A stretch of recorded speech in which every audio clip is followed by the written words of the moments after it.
Hello, this is Chek. Welcome back to my video blog. Today I wanted to share a little bit of information with you that's just a sample of what you can get from my amazing little book, Movement That Matters.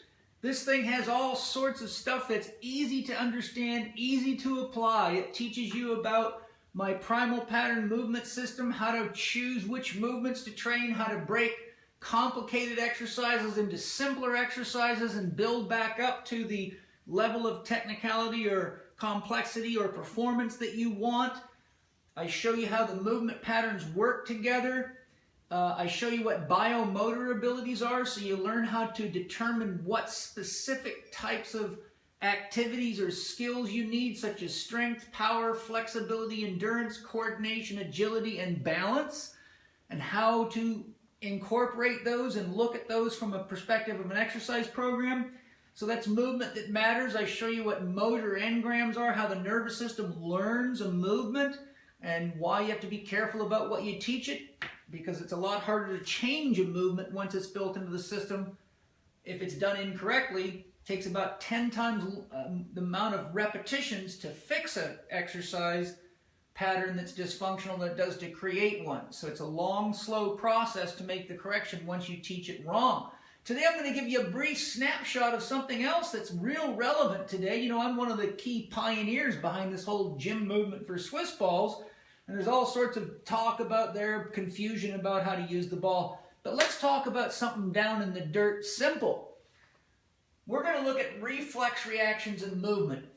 In the science of how the nervous system works, this class of reflexes is typically referred to as equilibrium reactions, of which there are two primary classes. Tilting, which is the kind of reaction to keep you upright on your feet that happens when the surface is moving under you, such as if you get on a subway train and it moves, or a bus that takes off, or you're on a treadmill and you're running and the surface is moving under you. You will be using a completely different reflex profile on a treadmill than you would be running on land. Many people don't realize that. Running on a treadmill does not train the muscles and the nervous system the same way that it does running on land, which is why a lot of people are great runners on treadmills but don't do so well when they go to their 5 or 10Ks.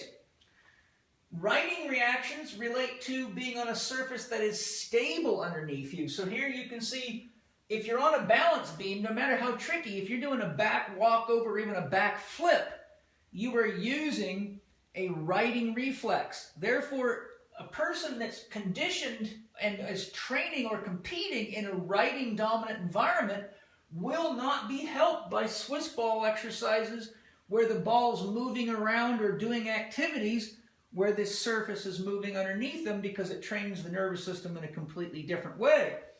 That said, a person using a Swiss ball when the ball's fixed, such as someone doing a crunch on the ball, and the ball's relatively stable, that's more of a righting dominant movement, where if the ball's moving under you, then that's a tilting dominant movement. So I have to use exercises where the ball moves underneath you for people that do things like ride skateboards, go downhill skiing, cross-country skiing, riding horses.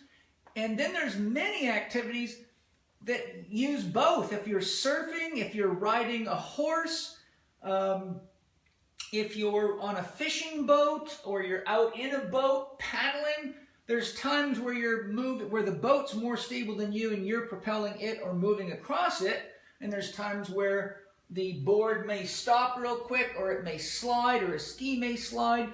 So in general, most functional sporting activities require a quite good combination of righting and tilting reflexes, but most of our programs are not specific, which is one of the reasons so many people don't get the best results with exercise programs, because you have to know how the body works to select the right exercises and get the right response. So what I do in my little book is I show you how to determine when to use what type of exercises to access the right reflex profile, and when you need to train both, so you understand how to select exercises effectively. If you take this information and couple it with the other information on movement patterns, exercise selection, breaking exercises down, and knowing what your biomotor requirements are for any given task or environment.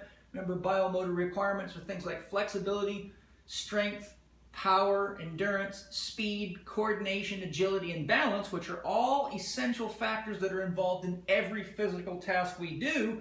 So if we don't know those things, we get in trouble. If you like this little book and you want to learn more about those things, you can study my program design and advanced program design course.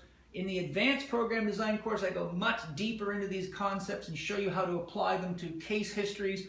I give you a tour of how to apply it to a professional hockey player as an example of someone who needs both reflex profiles, and I also show you concepts in the book on how you would look at a motocross racer.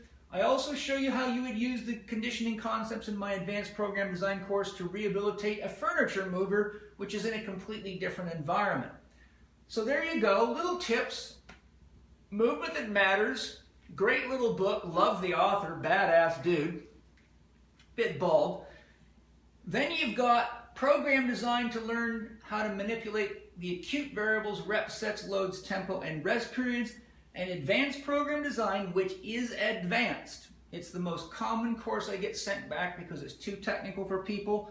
So even if you think you're a genius, I highly recommend you pass the correspondence course test for program design before even attempting advanced program design, because I'm Paul Chek, and when I say something's advanced, trust me on that.